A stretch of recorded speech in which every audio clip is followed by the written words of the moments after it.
പഠിച്ചോനെ സ്കൂൾ വിട്ടിട്ട് നേരെ എത്രയായി? എന്താ എൻ്റെ മോൻ വരാത്തെ? നോമ്പെടുത്തിട്ടാ പോയിന്. ക്ഷീണറ്റായിപ്പോയാ.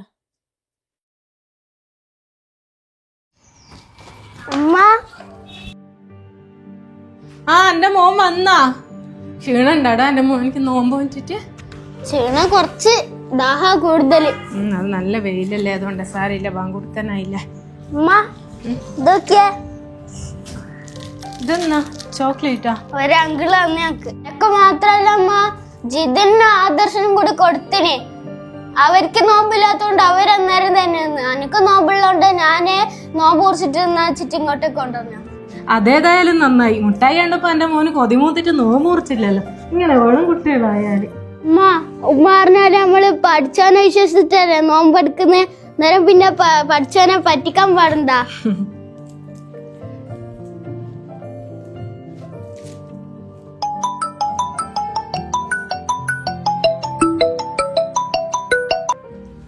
ഹലോ ഹലോ ഷാഹിന, മോൻ എന്താക്കുന്നു?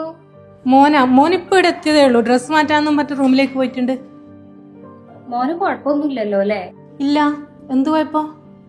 ഞാനിപ്പോ ആദർശന്റെ വീട്ടിലേക്ക് വിളിച്ചിരുന്നു. അവന് തലകറക്കം വന്നിട്ട് കെടുക്കുക അത്രേ. ഇവിടെ മോനും അങ്ങനെ തന്നെയാണ്, തലകറക്കം വന്നിട്ട് കെടുക്കാണ്. അതെയാ, കുട്ടികളോട് പറഞ്ഞാ കേൾക്കൂലല്ലോ. വെയിലത്തല്ലേ കളി. ഇവിടെ മോനിക്ക് നോമ്പായോണ്ട് വെയിലത്തൊന്നും കളിക്കല്ലേന്ന് ഞാൻ പറഞ്ഞിന്. അതുകൊണ്ട് അല്ല കാത്തു, എനിക്ക് പ്രശ്നമൊന്നും കാണുന്നില്ല. ആരാ അമ്മ വിളിച്ചേ? അത് നിന്റെ ജിതിന്റെ അമ്മേടാ. എന്തിനാ വിളിച്ചേ?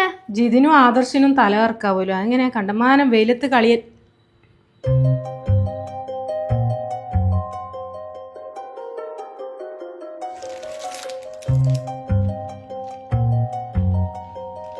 പഠിച്ചോനെ,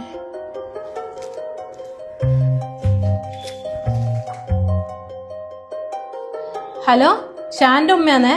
നിങ്ങളെ മോനിക്ക് വെയിൽ കൊണ്ടിട്ടുള്ള തല ഇറക്കാൻ തോന്നുന്നില്ല കേട്ടാ. മക്കള് സ്കൂൾ വിട്ട് വരുമ്പോ മൂന്നാൾക്കും ഏതോ ഒരു അങ്കിള് ചോക്ലേറ്റ് കൊടുത്തെന്നാ പറഞ്ഞേ. ജിതിനും ആദർശം അത് തിന്നിന്. മോനിക്ക് നോമ്പായോണ്ടോ തിന്നാണ്ട് ഇങ്ങോട്ട് കൊണ്ടുവരിക ചെയ്തിന്. മിക്കവാറും ആ ചോക്ലേറ്റിൽ എന്തെങ്കിലും ഉണ്ടാവും കേട്ടോ. അല്ലാണ്ട് നിങ്ങളെ രണ്ടു കുട്ടികൾക്കും ഇങ്ങനെ വരൂലല്ലോ. നിങ്ങളൊരു കാര്യം ചെയ്യുക, എത്രയും പെട്ടെന്ന് ഹോസ്പിറ്റലിൽ കൊണ്ടുപോകാൻ നോക്ക്. ആദർശിന്റെ അച്ഛനെ ഞാൻ വിളിച്ചോളാം. എന്നാ ശരിയാണ്, ഞാൻ റഫീഖാനൊന്ന് വിളിച്ചോക്കട്ടെ. 9:30 മണിയായില്ലേ, ഇനിയും എത്തിയിട്ടില്ല. ഓക്കെ എടാ, ഇനി നീ പഠിച്ചു കഴിഞ്ഞിട്ടില്ല? ഹലോ ഹലോ ഷാഹിന, മോന്റെ ബ്ലഡ് ടെസ്റ്റ് വന്നു കേട്ടോ. ഡോക്ടർ പറഞ്ഞത് കേട്ടിട്ട് ഞാൻ ആകെ ഞെട്ടിപ്പോയി. ഡോക്ടർ പറയാണ് മോനെന്തോ മയക്കുമരുന്ന് കഴിച്ചിട്ടുണ്ടായിരുന്നു ഇത്രേ. നീ പറഞ്ഞത് ശരിയാട്ടോ, അന്ന് കുട്ടികൾ കഴിച്ച മിഠായിയിൽ എന്തോ ലഹരി അടങ്ങിയിട്ടുണ്ടായിരുന്നു. നിന്റെ മോൻ നോമ്പെടുത്തോണ്ട് എന്തായാലും രക്ഷപ്പെട്ടു. എന്നാ ശരി, ഞാൻ പിന്നെ വിളിക്കാട്ടോ. എൻ്റെ മോനെ, നിന്റെ ഫ്രണ്ട്സിന് പറ്റിയത് കണ്ടില്ലേ?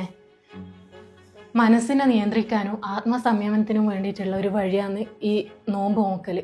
എൻ്റെ മോനിക്ക് ഈ പുണ്യ റംസാൻ മാസത്തിൻ്റെ പോരിശ കൊണ്ടും എൻ്റെ മോൻ നോമ്പെടുത്തുകൊണ്ടും ആ മയക്കുമരുന്ന് അടങ്ങിയ ചോക്ലേറ്റ് തിന്നാണ്ട് രക്ഷപ്പെട്ടില്ലേ. പുറമേ ഉള്ളവർ ആരെന്ത് തന്നാലും എൻ്റെ മോൻ വാങ്ങി കഴിക്കറ് കേട്ടാ.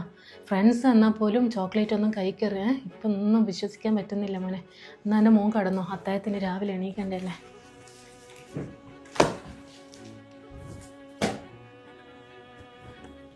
പഠിച്ചോനെ, പേടിയൊന്നല്ലോ. എന്ത് ധൈര്യത്തിലാ മക്കള് സ്കൂളൊക്കെ.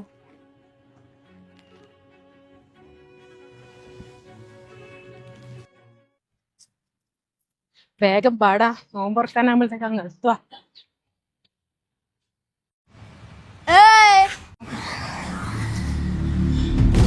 എന്നാടാ നീ ഒന്ന് ചെയ്യുന്നടാ? എടാ അയ്യോ,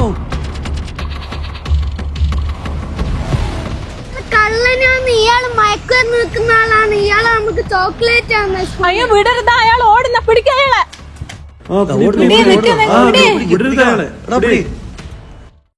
ഹലോ ഹലോ, ഷാന്റെ ഉമ്മയല്ലേ?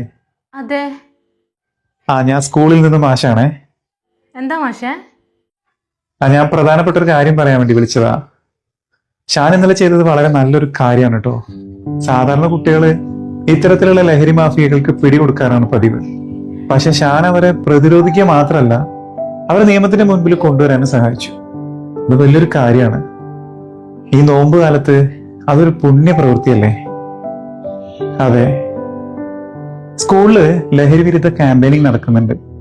അപ്പോൾ അതിനകത്ത് ഷാനിനെ അനുമോദിക്കാൻ സ്കൂൾ തീരുമാനിച്ചിട്ടുണ്ട്. അത് അറിയിക്കാനാണ് ഞാൻ വിളിച്ചത്. ഓക്കെ, അപ്പൊ ശരി. ആ ഓക്കെ മാഷേ.